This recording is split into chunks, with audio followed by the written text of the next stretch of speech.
Welcome, hello. I'm a bit messy here with my notes and just making sure everything's working here. Just hold the line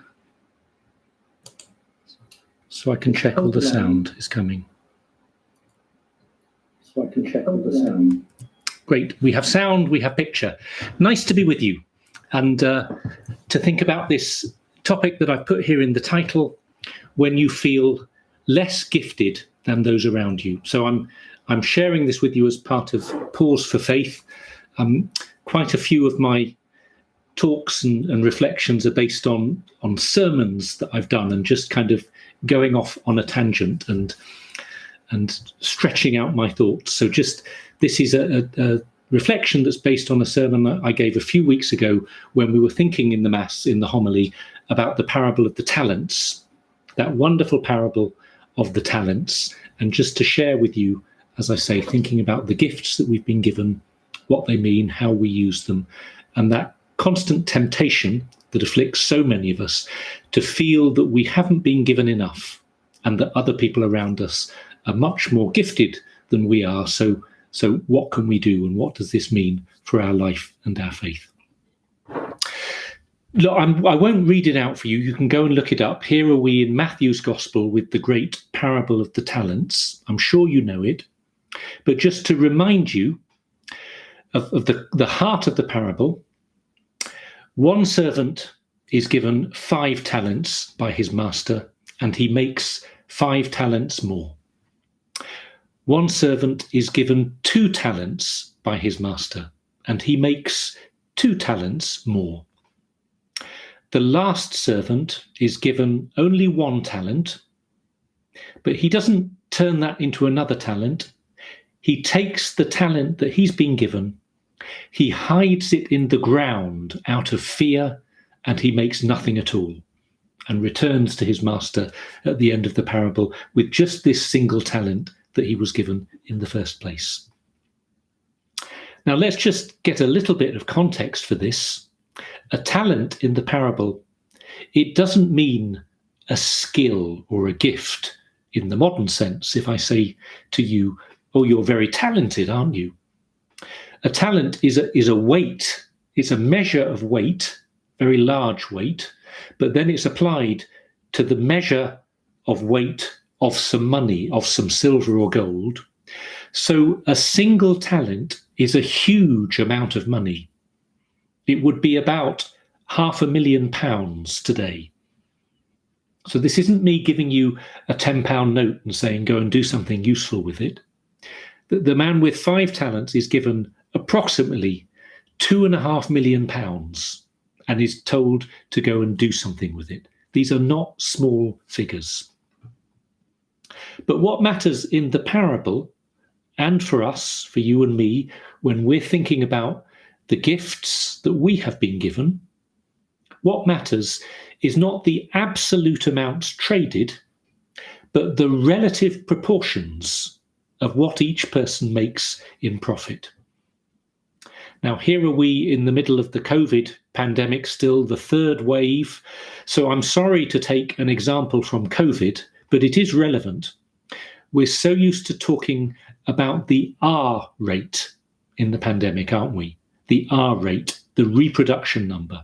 Thank God in the UK, the R rate is finally going down. The servant with 5 talents made 5 more. He doubled his money. So the R value here, the reproduction rate, I think I've got this right, is 1, because each talent created another talent. So 5 talents create another 5, which makes 10 in total. The servant with 2 talents also doubled the amount of talents, the money, the success. So it's the same R value. They both just doubled what they had. The servant with 1 talent made absolutely nothing, an R value of 0, which is great for COVID, but terrible for an investment banker.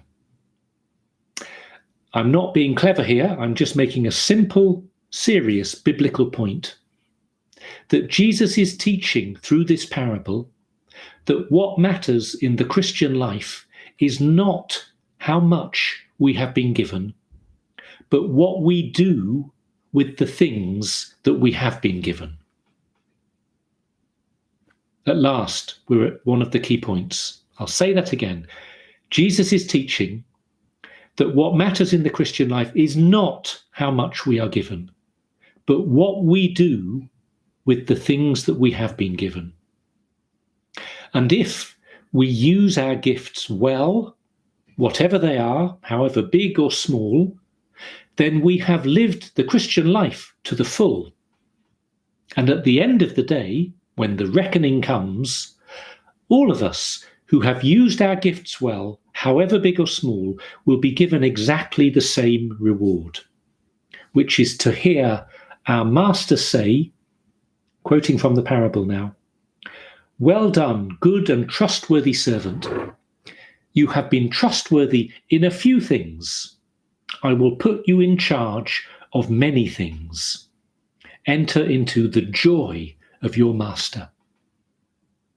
This beautiful, beautiful welcome and expression of gratitude from the master to the servant. He gives the same welcome, the same expression of gratitude, and the same promise of the same reward to both the one who made 5 talents more and the one who made 2. He didn't distinguish between them.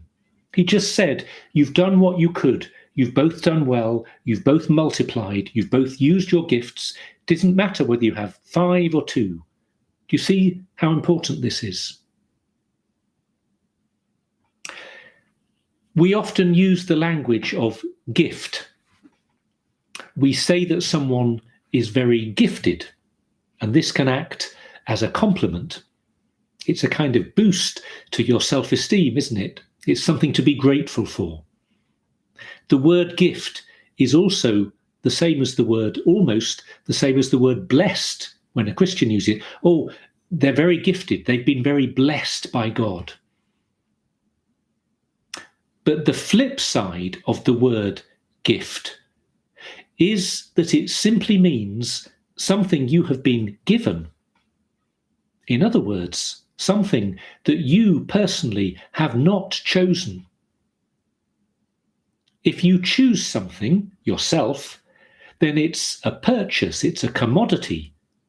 But if you are given something, then it is precisely what you did not choose. You didn't choose it, it was chosen by the giver. So yes, we're called to be grateful for the gifts that we have, for the blessings.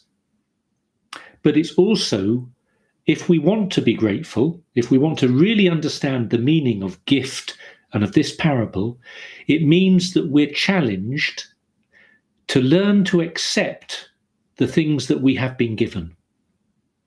And in the same breath, to accept what we have not been given.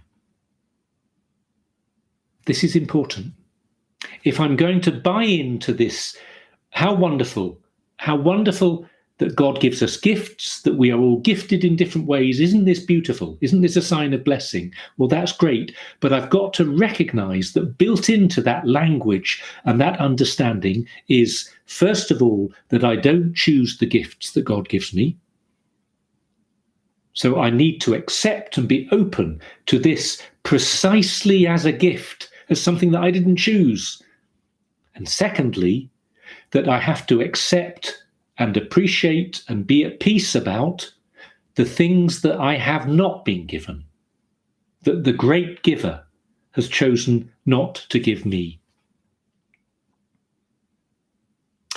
This is why I think the second servant in the parable is the most interesting one.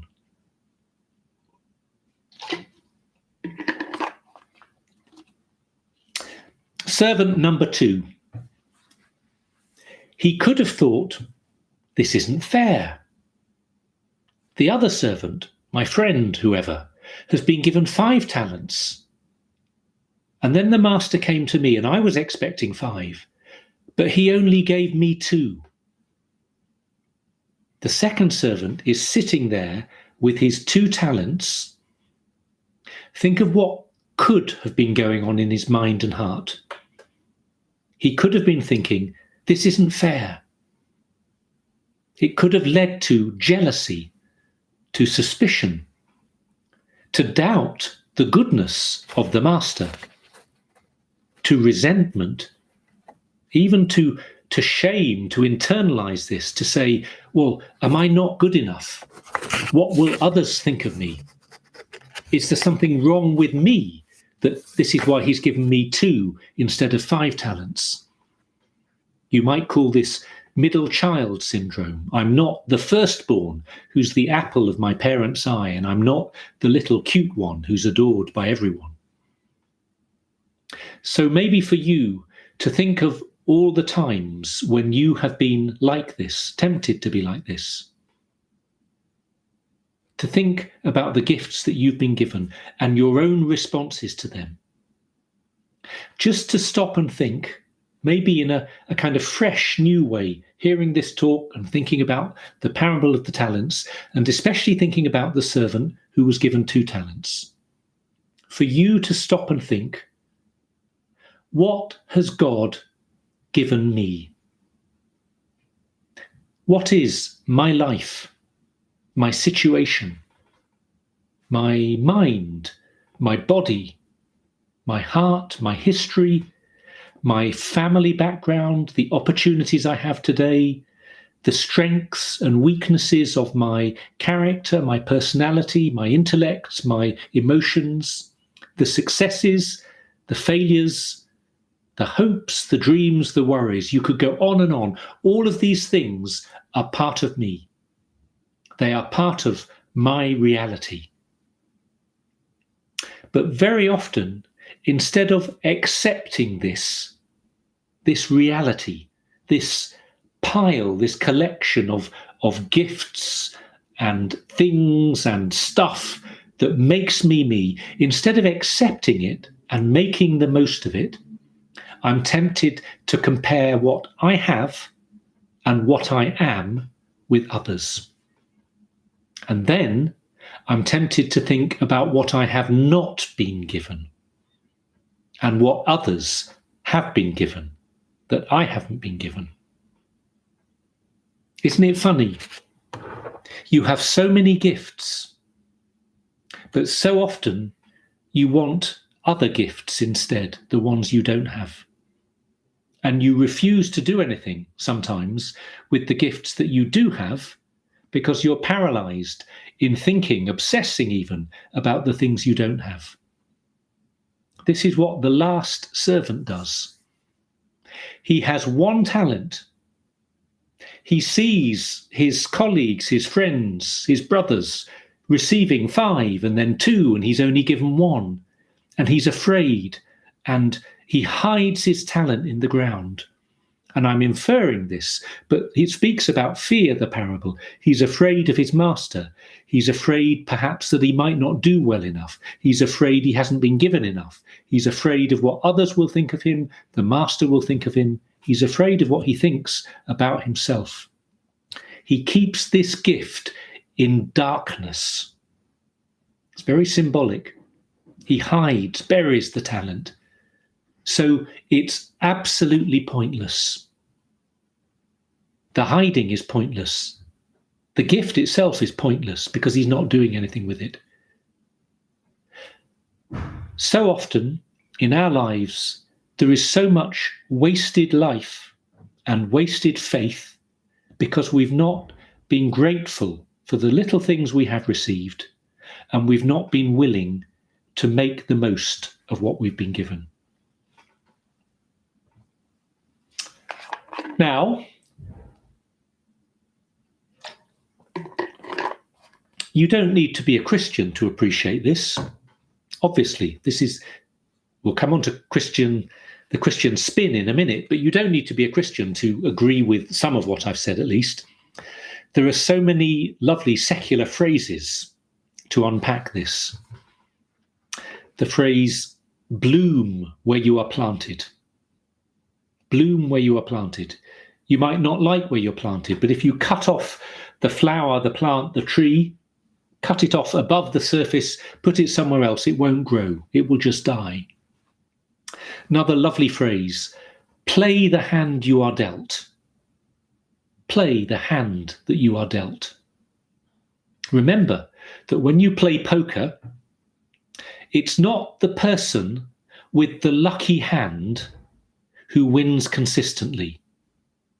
It's the one who knows how to play an unlucky hand and who knows how to wait for the lucky hand that will come later. But really, the key to a great poker player is someone not who's sitting around waiting all the time for the great hand and growing resentful and angry when they don't get the good hand. It's knowing how to play with the cards that they're dealt, to use the good cards effectively, to use the bad cards effectively, to play well. And over time, when the good player plays consistently, it doesn't matter what hands they are given, they will come out on top. Play the hand that you are dealt. Again, staying in the secular world for a minute, many of you have heard me speak before about my studies before I was coming to the seminary into chaplaincy, and that I spent a lot of time studying Jean-Paul Sartre in my philosophy research when I was a young priest. Sartre, I'm not glorifying Sartre or anything here. He had a lot of weaknesses and made a lot of mistakes, but he had a lot of wisdom in many areas as well. And Sartre makes this connection between freedom and facticity. His word is a terrible word, isn't it? Ugly, okay? In French, facticity. The factness, the givenness, the reality of this world, this life, this moment, this gift. Sartre says, I can't unmake this world. I can't be a different person at this very moment. I can't live a different life, but I can use my freedom to remake the life that I do have and to renew the life that I'm living. So there's an unavoidable reality about so many aspects of my life. The facticity, the talents that are given in the parable to the individual servants. They can't change that. I've got 5 or 2 or 1. I'm here. I have this background, this past, back to that big list I gave you earlier on. All these different elements of life and reality and me make me and make me here. But I can use the gift of freedom to make a difference and to transform my life and to renew it with God's grace.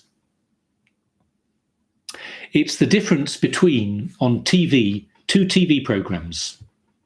I don't even know if they're still on. Maybe I'm showing my age now. It's the difference between Dragon's Den and The Apprentice.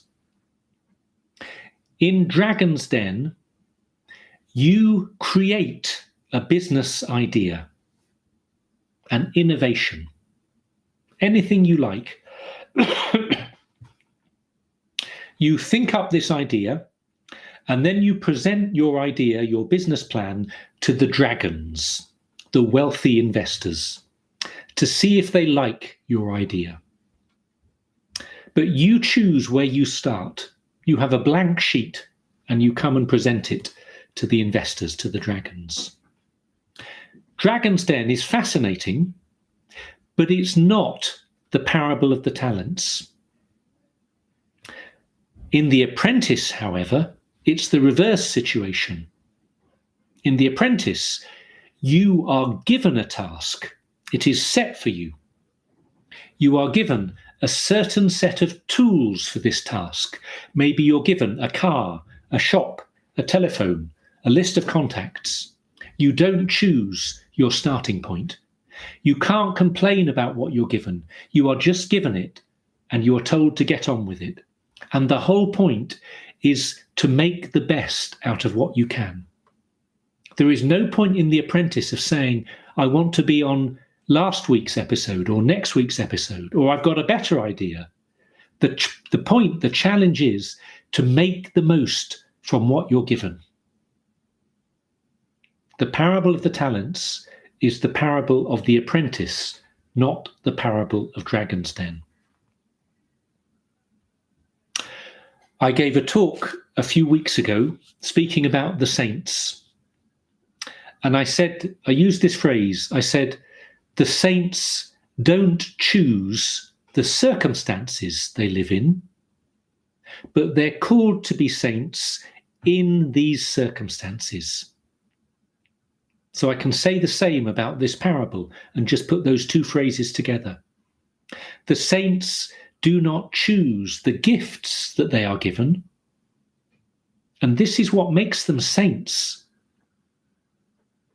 In fact, the secret of their sanctity is that instead of looking for other gifts, which is what we waste so much time on, the saints, the true saints, they worked with what they were given, with gratitude, and with great love for God and for their neighbour, tried to give everything they could to make the most for the glory of God and the good of their neighbour with those gifts that they were given. I'd go even further. I'd say this is the secret of sanctity.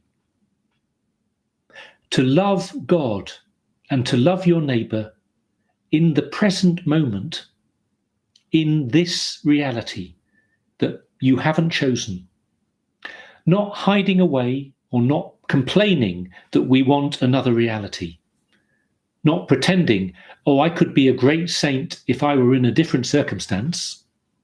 If I had to live through what St. Therese did, or St. Maximilian Kolbe, or St. Thomas More, or St. Peter, I'd be a great saint if I were doing what they were doing. But I'm blown if I can be a saint in the difficult, ordinary, messy, complicated circumstances that I'm living in. Or by saying that, or even by half thinking it, I'm not being a saint. And I'm not doing what St. Therese and Thomas More and whoever else was doing in their own journey of sanctity. And now we're on the saints. What's different really about the Christian attitude to facticity, to reality, to blooming where we are planted, to playing the hand we are dealt? Well, the whole point of living through this as a Christian is I'm not just doing it in a stoical way, gritting my teeth and rolling up my sleeves. I'm doing this, I'm trying to make the best of what I've been given, because I have such trust in the Master who made me and put me where I am and gave me these gifts and these opportunities. The reason I want to accept what I've been given and to be grateful, and yes, to work at it, and to work, it's not to be passive, I'll come on to this in a minute, to really work at it. But the reason I want to be grateful and to accept and to build and grow in my present circumstances, it's not just stoicism, it's not just resignation. It's not just the unavoidable fact that I've only got one life and one world. It's something much bigger and more beautiful and more personal. It's the fact that I know that the God who made me and loves me and puts me here, that he is trustworthy, that he is loving, and that he is lovable, that he knows what he's doing, that he's made me for a reason, that he's put me here for a reason. And he knows the purpose, even if I cannot see the purpose fully yet. This is what faith is. If I could see everything with my physical eyes, if I could understand everything with my limited human understanding, I wouldn't need faith. But I can't see everything, can't understand everything, and sometimes it's really hard to understand. I'm completely baffled, I'm confused, and back to the beginning, I'm very tempted to be angry or resentful or jealous because I can't understand it. But it's in those moments that I really want to hold on to the heart of my Christian faith, which is that God is a loving Father and he guides everything, and he only gives what he gives us for a good reason, and he only allows things to happen, even the difficult things. He only allows them to happen because he wants to lead us to a better place and to bless us and somehow to bring good out of this. These things in my life, my jobs, my duties, the stuff of this hour, of this day, it might seem very small, like the guy with the 1 talent, but it's part of something bigger. It's a piece of a puzzle that fits together. It's a stroke of colour in a painting that perfects the picture. At the moment in Newman House where I live, there's so little to do. So the students, sounds very middle-aged to me, but they've become obsessed with crosswords. There is a crossword craze. And of course, what happens is you go through the crossword, everyone's getting those letters and across and down, all correct. And there's always one last word that no one can fill in, the really hard one. And everyone's staring at this group crossword thinking, it's fine, we've done so much, but the frustration that the puzzle is incomplete. Your task, it might be a 3-letter word, not a 27-letter word. It might seem so small and boring and insignificant, but it has the significance of fitting into this larger picture, this larger mystery, so that whatever you are doing is of huge significance. If only we believe that. Another image, this is me making up images now. Think of everything that you are doing, however small and frustrating and boring, however difficult, the cross that you're carrying, the suffering that you have to bear, whatever it is that you're doing, imagine that it's done out of love and that the thing that you are doing or bearing is like a tiny key that unlocks the door to God's kingdom. Imagine you're given this little key, and you know, I'm telling you, that it does unlock the doors to God's kingdom. But imagine you sit there complaining, oh, my key isn't big enough. My neighbour has been given a bigger key, a fancy key, a golden key. Imagine that you're jealous of all the keys that other people have been given, looking at your own little key. It's absolutely mad. Because we know, I'm telling you in this little modern homemade parable of mine, that this key is this size and this shape, and it's been given to you for a reason. Because it unlocks the key, the padlock, the door that needs to be unlocked in your life for the sake of you and for the sake of the whole world and for the salvation, as far as God knows, of so many other people and for so many blessings for you and for others now and in the future. Imagine if you were trying to unlock your door, your padlock, with someone else's key. Do you see how silly jealousy is? We don't always understand. Things are very often very difficult. But if only we could take this parable seriously.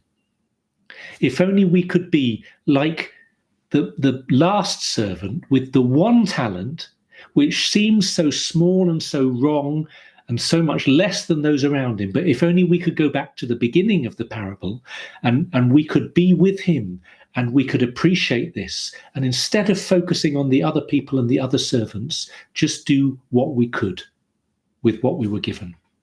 And then we would hear the words of the Master, of our loving God. Well done, good and faithful servant. Look at what you've done. You will be given so much more in the future. Well, welcome. Enter into your Master's kingdom.